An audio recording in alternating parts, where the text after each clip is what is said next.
The Duchy of Burgundy, a name that would echo through the halls of power for over a century, began not as an independent kingdom, but as a mere fiefdom, a piece of the fractured landscape of medieval France.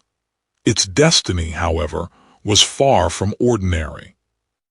The stage was set when John II, King of France, granted the duchy to his youngest son, Philip. It was a reward for Philip's bravery at the Battle of Poitiers, where he stood by his father's side. This Philip, soon to be known as the Bold, possessed an ambition that would reshape the destiny of Burgundy. Philip's rise was not solely dependent on royal favor. His marriage to Margaret of Flanders, heiress to the county of Flanders, Artois, Nevers, Rethel, and other significant territories, dramatically expanded Burgundian influence. It was a strategic alliance that brought immense wealth and power under Philip's control.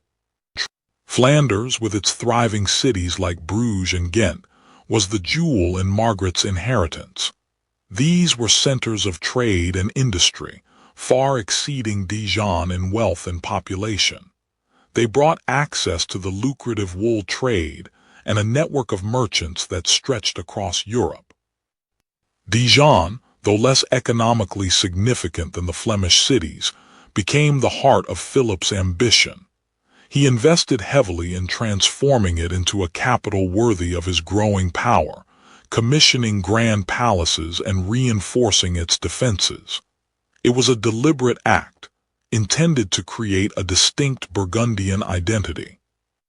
Philip also established the Charter House of Champmont, a Carthusian monastery near Dijon, as a mausoleum for his dynasty.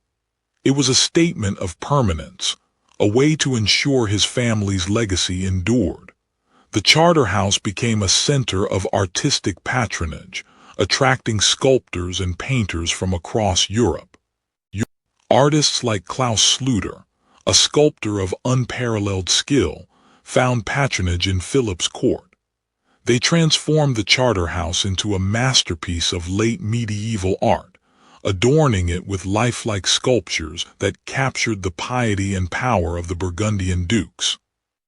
Philip's court in Dijon became a magnet for ambitious nobles and skilled administrators. He carefully cultivated their loyalty, dispensing patronage and favors to those who served him well. The court evolved into a sophisticated center of political maneuvering, where alliances were forged and broken with calculated precision. Recognizing the power of knowledge, Philip fostered the development of a strong administrative apparatus. He commissioned the creation of detailed records and employed skilled scribes to document his decrees. This emphasis on efficiency and organization laid the groundwork for a more centralized and powerful state. Navigating the treacherous waters of French politics was a constant challenge. Philip, though a vassal of the French king, often pursued policies that served Burgundian interests, sometimes at the expense of the crown. This delicate balancing act required shrewd diplomacy and a willingness to assert Burgundian independence. Philip the Bold, eager for glory, participated in the Crusade of Nicopolis in 1396. This ill-fated venture against the Ottoman Empire ended in a disastrous defeat for the Christian forces. Although Philip survived, it was a stark reminder of the limitations of even the most powerful rulers. Philip the Bold's death in 1404 marked the end of an era. He left behind a powerful and prosperous duchy, but also a complex legacy of political maneuvering and dynastic ambition. The foundations had been laid, but it was up to his successors to build upon them and shape the future of Burgundy. The year is 1419. Burgundy finds itself entangled in the devastating 100 Years' War, a conflict that has ravaged France for decades.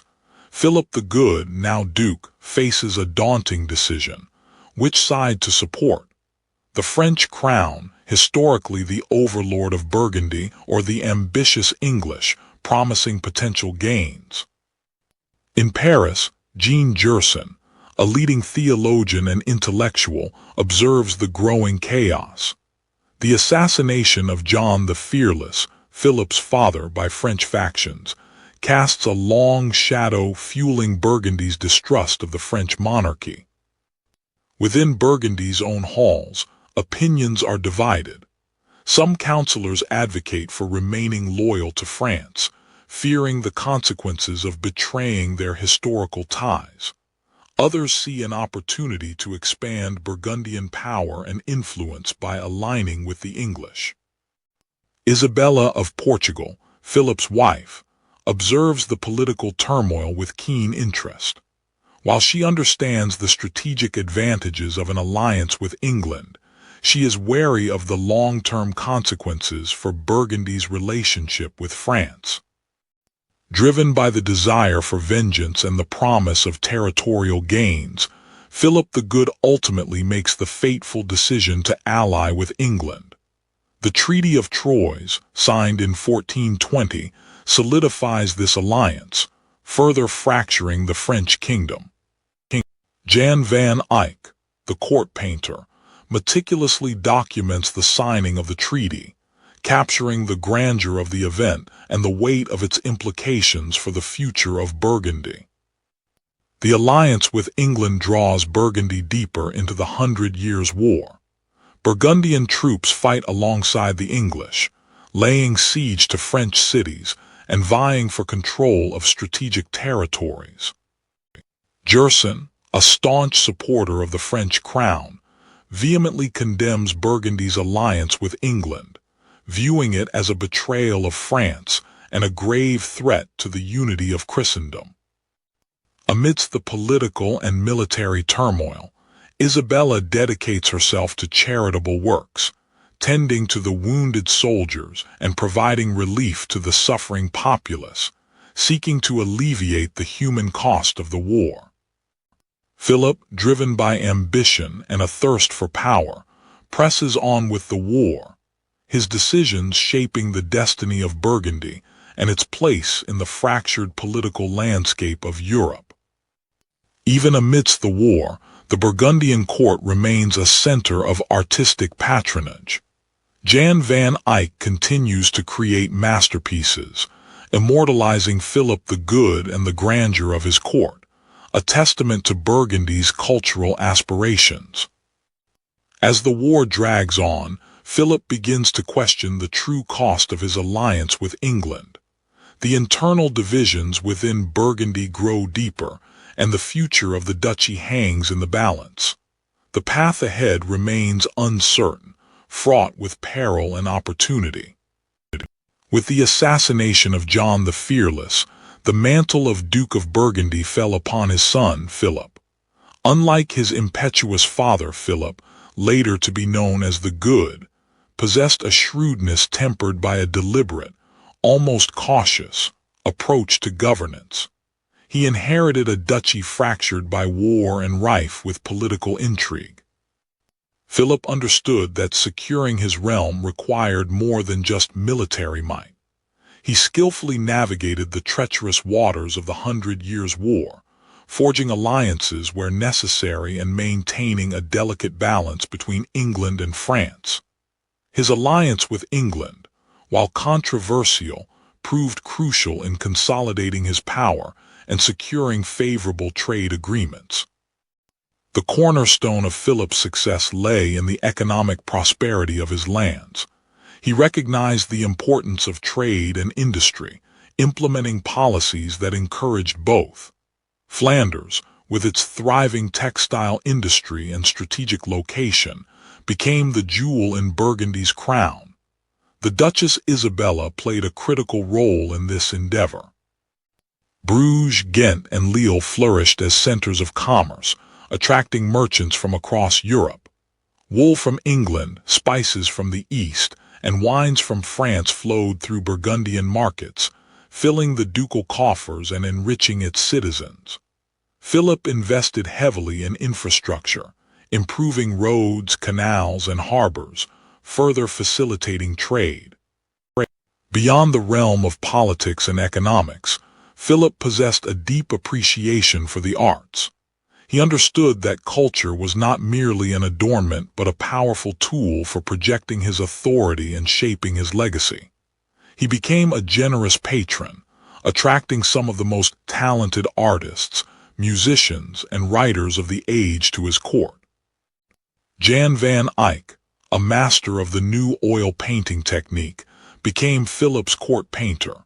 His portraits captured the likenesses of the Duke and his courtiers with unprecedented realism, solidifying their image for posterity. The Duke's patronage was not just about owning beautiful things, but to immortalize his legacy through art.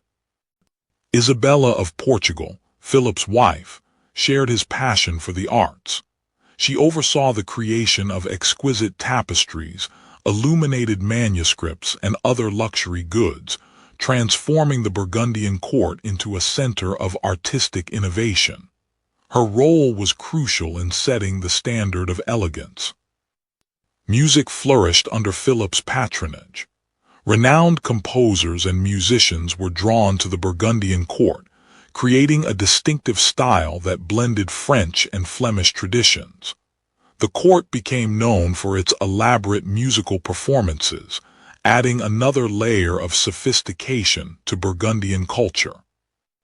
The intellectual climate of Burgundy was also shaped by the influence of figures like Jean Gerson, the former chancellor of the University of Paris. Though not directly employed by Philip, Gerson's theological and political writings resonated within Burgundian circles, influencing the moral and intellectual landscape. To further enhance his prestige, Philip established the Order of the Golden Fleece, a chivalric order that attracted the most powerful and influential nobles of Europe. The order served not only as a symbol of Burgundian power, but also as a tool for solidifying alliances and promoting loyalty to the Duke. The Burgundian court became renowned for its opulence and extravagance. Lavish banquets, elaborate festivals, and theatrical performances were commonplace, showcasing the wealth and sophistication of the duchy to visiting dignitaries and foreign ambassadors. This period marked the apex of Burgundian cultural influence. Through shrewd diplomacy, economic prowess, and a discerning patronage of the arts, Philip the Good transformed Burgundy into one of the most powerful and influential states in Europe. He laid the foundation for a cultural legacy that would continue to resonate long after the duchy had ceased to exist. But even in prosperity, the seeds of future conflict were being sown. The Burgundian court under Philip the Good was more than just a seat of power. It was a vibrant crucible where art, culture, and politics intertwined. Dijon, the traditional capital, and Bruges, the bustling commercial hub, became magnets for artists, intellectuals, and ambitious individuals seeking patronage and recognition. Isabella of Portugal, Philip's wife, played a crucial role in shaping the court's cultural landscape. Her refined tastes and patronage of the arts contributed significantly to the court's reputation for elegance and sophistication. She actively supported the creation of illuminated manuscripts and commissioned numerous works of art. Among the luminaries drawn to the Burgundian court was Jan van Eyck, a master painter whose innovative techniques and keen eye for detail revolutionized portraiture. His appointment as court painter marked a turning point in Burgundian art, ushering in an era of unprecedented realism and artistic innovation. Van Eyck's Arnolfini portrait, a masterpiece of realism and symbolism, exemplifies the artistic brilliance that flourished under Philip's patronage. The painting's meticulous detail and innovative use of oil paint set a new standard for artistic excellence. Music was an integral part of courtly life. Renowned composers and musicians were employed to create elaborate musical scores for religious services, courtly celebrations, and private entertainment. The Burgundian court became a center for the development of polyphonic music, contributing significantly to the evolution of Western musical tradition. The Burgundian dukes were avid collectors of illuminated manuscripts. They commissioned elaborate copies of classical texts, religious works, and contemporary chronicles, transforming the written word into works of art. These manuscripts, adorned with intricate illustrations and gold leaf, became symbols of Burgundian wealth and prestige. Poetry and literature thrived under Burgundian patronage. Poets and writers were encouraged to create works that celebrated the Duke's achievements, promoted Burgundian identity, and explored themes of chivalry, love, and piety. The court became a haven for literary talent, fostering the development of a distinct Burgundian literary style. Courtly life was governed by strict etiquette and elaborate rituals. Fashion played a crucial role in defining social status and expressing allegiance to the Burgundian court. Extravagant garments, adorned with jewels and precious metals, were symbols of wealth and power. Banquets and feasts were frequent occurrences at the Burgundian court. These elaborate events served as opportunities to display Burgundian wealth, entertain foreign dignitaries, and solidify alliances. Sumptuous meals, accompanied by music, dance, and theatrical performances, were designed to impress and delight guests. The intellectual climate of the Burgundian court was also shaped by figures like Jean Gerson, whose theological and political writings influenced the duchy's policies and intellectual discourse. Tournaments and jousts were popular forms of entertainment, showcasing the chivalry and martial prowess of Burgundian knights.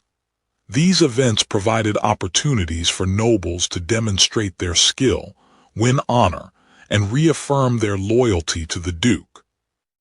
The Burgundian court, a vibrant tapestry of art, culture, and power, left an indelible mark on European history. Philip the Good's patronage fostered an era of unprecedented artistic and intellectual flourishing, transforming Burgundy into a center of innovation and refinement. The legacy of the Burgundian court would continue to inspire artists, writers, and thinkers for generations to come. 1430. The harbor of Sluys, a vital artery of Burgundian trade, buzzed with excitement. Duke Philip the Good awaited a momentous arrival, Isabella of Portugal, his betrothed. This union was not merely a matter of the heart, it was a strategic alliance, a bridge between Burgundy and the powerful Iberian kingdom. Isabella, a princess of Portugal, stepped onto Burgundian soil, carrying with her the hopes of a new era. Her lineage, intellect, and reputation for piety preceded her. The future of Burgundy was intertwined with this union. Their wedding in Bruges was a spectacle of Burgundian wealth and artistry. The Church of Our Lady served as the backdrop for a ceremony that symbolized the merging of two powerful houses. Tapestries, jewels, and the finest fabrics adorned the participants, showcasing Burgundy's prosperity. Isabella quickly established herself as a figure of influence within the Burgundian court. A woman of intellect and refined taste, she surrounded herself with books and encouraged intellectual discourse. Her patronage soon extended to the arts, leaving an indelible mark on Burgundian culture. Isabella's patronage extended to artists like Jan van Eyck. She commissioned portraits and other works, contributing to the flourishing of Burgundian art. These works immortalized her image and solidified her place in the cultural landscape of the duchy. The Duchess played a vital role in shaping the etiquette and splendor of the Burgundian court. Her influence on fashion, music, and courtly rituals was considerable. She transformed the court into a center of refinement and elegance. Isabella was not merely a figurehead. She possessed a sharp political mind and was often consulted by Philip on matters of state. Her counsel was valued, and she played a significant role in shaping Burgundian policy. Her deep religious convictions led to her corresponding and speaking with leading theological figures, such as Jean Gerson, exchanging ideas on religious reforms and the role of the church. She was a devout woman who helped shape the moral tone of the court. Isabella was known for her charitable works. She established hospitals and supported the poor, reflecting her deep commitment to social justice and the well-being of her subjects. Together, Philip and Isabella presented a powerful and sophisticated image to the world. They fostered a court that was renowned for its splendor and cultural achievements. Their joint patronage shaped the identity of Burgundy. Though she embraced her role as Duchess of Burgundy, Isabella never forgot her Portuguese roots. She maintained close ties with her family and used her influence to foster trade and diplomatic relations between Burgundy and Portugal. Isabella of Portugal left an enduring legacy on the Duchy of Burgundy. Her patronage of the arts, her political acumen, and her deep piety shaped the cultural identity of the court and the realm. She proved to be more than just a duchess by marriage. She was a true ruler in her own right. The Duchy of Burgundy, though steeped in worldly power, was deeply intertwined with the Church. Philip the Good understood the necessity of maintaining a strong relationship with the religious authorities, both for the legitimacy of his rule and the moral guidance of his people. The Church provided not only spiritual solace, but also educated administrators and advisors, essential for the smooth functioning of the duchy. Jean Gerson, a towering figure of the era, exerted considerable influence on religious and political thought. His writings on ecclesiology, advocating for conciliarism and reform within the church, resonated deeply within Burgundy. Philip the Good respected Gerson's intellect and often sought his counsel on matters of faith and governance. The relationship between Philip and Gerson was complex. While Philip valued Gerson's insights, he also had to balance the reformer's ideals with the political realities of maintaining power. The Duke needed the Church's support, but he also recognized the need for reform to address corruption and abuses that threatened its credibility. Isabella of Portugal, a devout woman, played a significant role in the religious life of the court. She actively supported religious charities and encouraged the construction of new churches and monasteries. Her piety was a model for the court, and she used her influence to promote moral conduct. Monasteries and convents flourished within Burgundy, serving as centers of learning, charity, and spiritual retreat. They preserved ancient texts, provided education, and offered sanctuary to the poor and the sick. The Dukes of Burgundy often supported these institutions, recognizing their value to society. The Dukes of Burgundy navigated a complex relationship with the papacy. While they sought papal recognition and support, they also asserted their independence in ecclesiastical matters.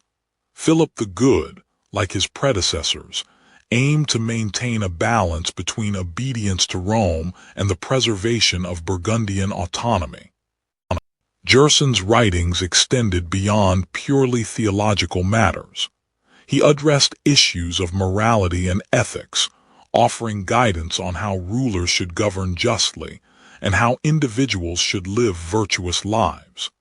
His ideas influenced the moral climate of Burgundy and contributed to a sense of civic responsibility.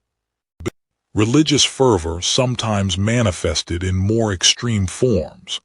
The emergence of flagellant movements, with their public displays of penance, reflected the anxieties and uncertainties of the time. While the Church officially discouraged these practices, they nonetheless captured the popular imagination. The religious spirit of the age found expression in art. Jan van Eyck, the court painter, infused his works with a deep sense of piety, capturing the beauty and solemnity of religious scenes. His paintings served not only as objects of aesthetic appreciation, but also as devotional aids, inspiring contemplation and reverence. The church played a central role in the public life of Burgundy. Religious festivals and ceremonies were celebrated with great pomp and splendor, reinforcing the social order and fostering a sense of collective identity.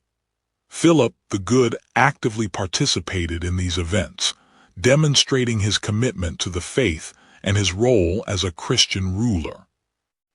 Isabella of Portugal fostered a culture of religious learning and literacy within the court.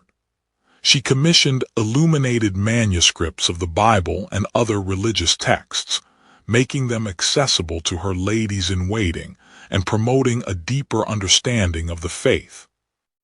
The legacy of the church in Burgundy was complex and multifaceted. It provided spiritual guidance, shaped moral values, and influenced political thought. Figures like Jean Gerson left an enduring mark on the intellectual landscape, while the piety of Isabella of Portugal exemplified the devout spirit of the age.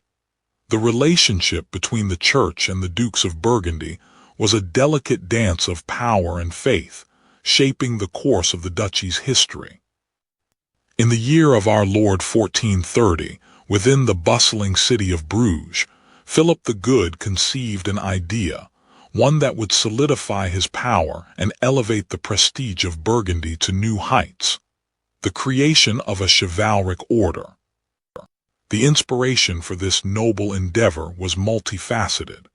Some whispered that it was to honor his recent marriage to Isabella of Portugal, a union that brought considerable prestige and solidified alliances. Others believed it stemmed from a genuine desire to revive the fading ideals of chivalry. Thus, the Order of the Golden Fleece was born. The symbol, a golden fleece suspended from a jeweled collar, evoked the ancient Greek myth of Jason and the Argonauts, imbuing the order with a sense of adventure, courage, and divine favor. The visual representation of the order was entrusted to the skilled hands of Jan van Eyck, the court painter. His meticulous craftsmanship ensured that every detail, from the glint of the gold to the texture of the fleece, reflected the order's lofty ideals. Membership in the order was strictly limited to a select group of noblemen, chosen for their loyalty, valor, and impeccable lineage.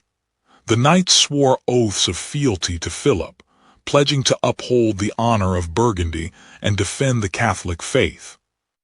Tournaments and lavish ceremonies became integral to the order's identity.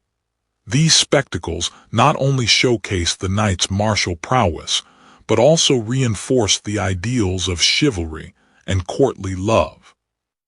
The order served as a powerful tool for Philip, allowing him to reward loyal service, forge alliances, and consolidate his authority over the disparate territories that comprised the Duchy of Burgundy. Even Jean Gerson, the esteemed chancellor of the University of Paris, observed the order with interest, contemplating its role in society and its potential impact on the moral fabric of the realm. The inherent tension between worldly power and spiritual ideals was always present. Isabella played a crucial role in promoting the order's cultural influence.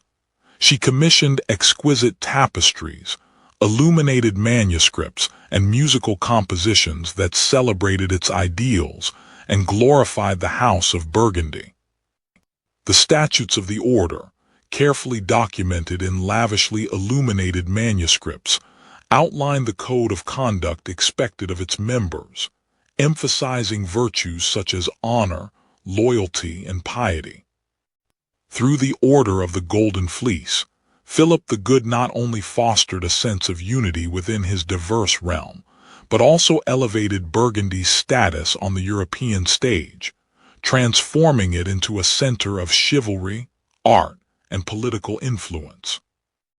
The Order of the Golden Fleece, a testament to Philip's vision and ambition, would endure for centuries, a lasting symbol of Burgundian power and its indelible mark on the history of Europe. The year is 1476. Philip the Good has passed, and his ambitious son, Charles the Bold, now Duke of Burgundy, faces growing opposition. News arrives daily of unrest and alliances forming against Burgundy. Philip, from beyond the grave, might have foreseen the storm brewing on the horizon. Charles, ever the warrior, underestimated his foes. He invested all of Burgundy's resources and prestige in military might. Charles besieged Nancy, a city he sought to control as a key link in his sprawling territories.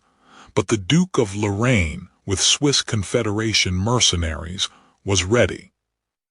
The Battle of Nancy was a disaster for Burgundy.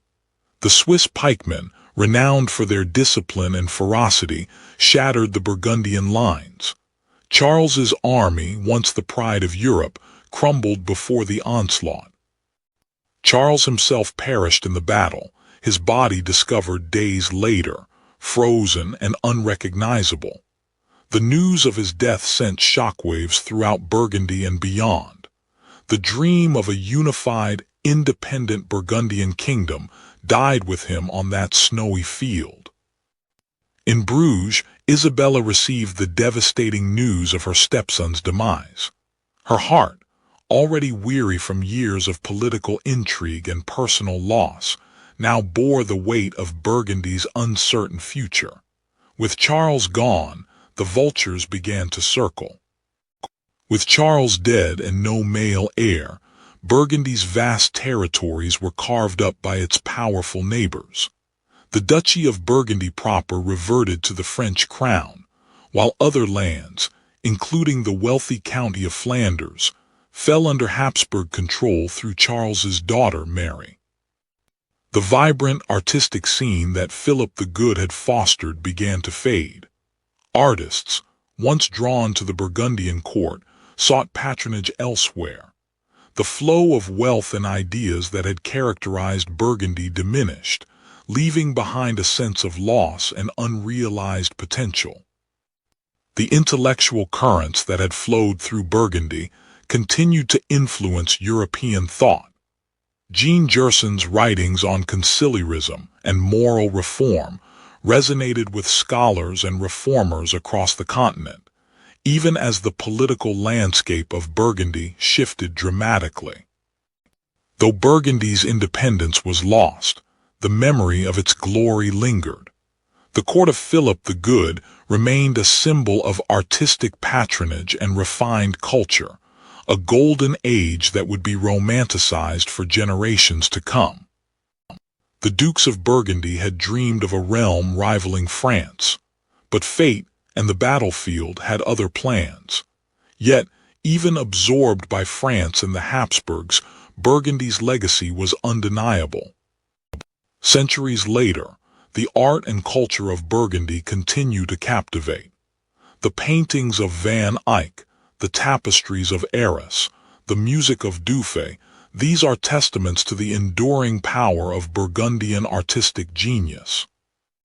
The Dukes of Burgundy failed to forge an independent kingdom, but they succeeded in creating a cultural legacy that continues to resonate today. Their story serves as a reminder of the enduring power of art, piety, and patronage in shaping the course of history, even in a fractured realm. Though the Duchy of Burgundy would ultimately be absorbed back into France, its legacy persisted, woven into the fabric of European culture and politics. Philip, the Good's patronage, had transformed Burgundy into a beacon of artistic innovation. Jan van Eyck's revolutionary use of oil paints and his meticulous realism set a new standard for artistic excellence. His influence extended far beyond Burgundy, impacting generations of artists to come. Isabella of Portugal fostered a refined court culture, emphasizing etiquette, music, and literature. The Burgundian court became a model for aristocratic society across Europe. Jean Gerson's writings on theology and political philosophy continued to resonate long after his death, shaping intellectual discourse and influencing the development of conciliarism within the Church. The economic prosperity fostered by Philip the Good created a thriving merchant class and a sophisticated financial system that laid the groundwork for future economic development in the region. The Burgundian passion for books and learning led to the preservation and dissemination of classical texts, contributing to the intellectual ferment of the Renaissance.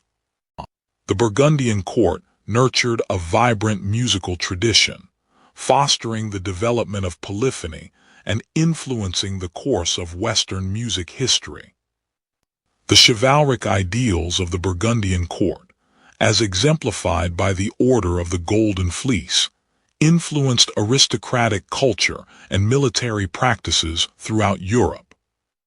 The architectural achievements of the Burgundian dukes, particularly in Dijon and Bruges, left a lasting mark on urban planning and architectural design. The dissolution of Burgundy did not erase its influence.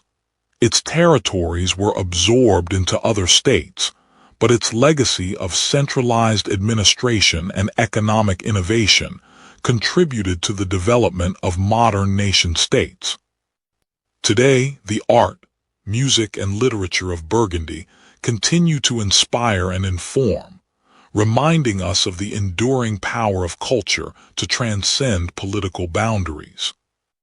The legacy of the Dukes of Burgundy lives on, not in territorial dominion, but in the cultural treasures they fostered, a testament to the enduring power of piety, patronage, and the pursuit of artistic excellence in a fractured realm.